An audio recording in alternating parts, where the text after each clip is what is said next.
I now call the honourable member for Holt. Thank you very much, Mr Deputy Speaker.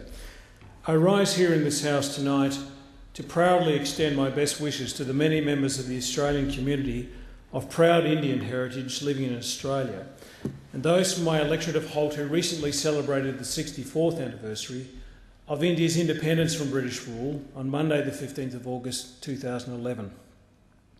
On this day, in 1947, India became a sovereign nation. When India achieved independence, India's first Prime Minister Nehru spoke to the nation. He asked the nation one important question on the very first day that India became a free country, and it was this: are we brave enough and wise enough to grasp this opportunity and to accept the challenge of the future? From any objective assessment, India has grasped this opportunity and claimed its birthright.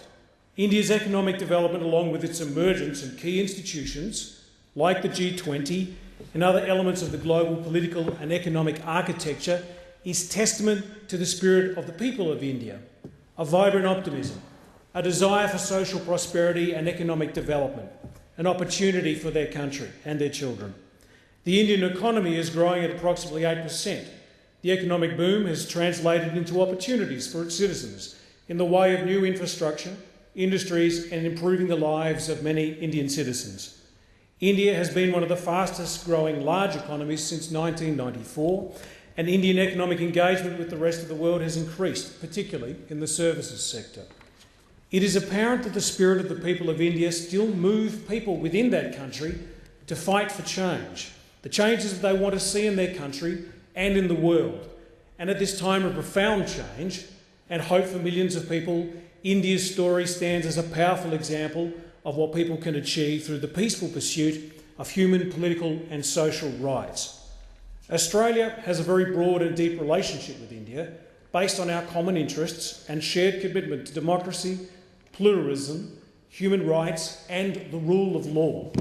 The relationship that exists between our countries is one not only characterised by flourishing trade, but one of profound and deep cultural and social exchange. In 2009, for example, the then Prime Minister Rudd announced a major boost in funding over 5 years for joint science and technology research projects. This included the $50 million that will be matched by India for the Australian-India Strategic Research Fund to support joint research in some of the grand challenges facing the two countries, like energy, food and water security. It is no secret, and I proudly say this, that Australia welcomes a growing number of migrant students and visitors from India. They are part of the past, present and future of this nation. In our past, Indian crews from the Bay of Bengal are believed to have come to Australia on trading ships soon after 1788, and others came later in the 1800s. These members of the Indian community were vital in the early exploration of inland Australia and in the establishment of service and communication links. Today, well over 300,000 people of Indian heritage are making an invaluable contribution to Australia's economic and social prosperity. I am continually amazed at the vibrant culture that the Indian community has brought to Australia. In particular, it has been heartening to see how the Indian community has enriched the local community in my electorate. They have left an indelible mark in areas like the Carrum Downs Temple and the Indian Quarter in Dandenong, home to many Indian restaurants and Indian cultural organisations. As I mentioned, the Carrum Downs Temple, for example, I visited that at the Hindu Sri Shiva Vishnu Temple earlier this year for the Holi Festival. And this temple was built by the Hindu community members from India, Sri Lanka, Fiji and South Africa. The building itself is a monumental piece of architecture, a credit to the community.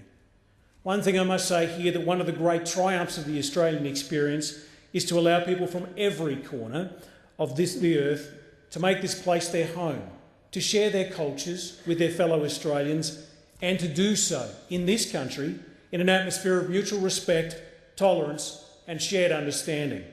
And this was made very clear to me in the Week of Nations that took place at the Courtney Gardens Primary School on Friday 29th July 2011.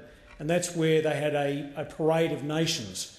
And it was very clear there the acceptance that members of the Indian community had in that particular community. So, in coming to the close, I wish to end my speech by saying Happy Independence Day in celebration of India's achievements. We honour its past and look with hope to what certainly will be a great future. The honourable member's time has well and truly expired.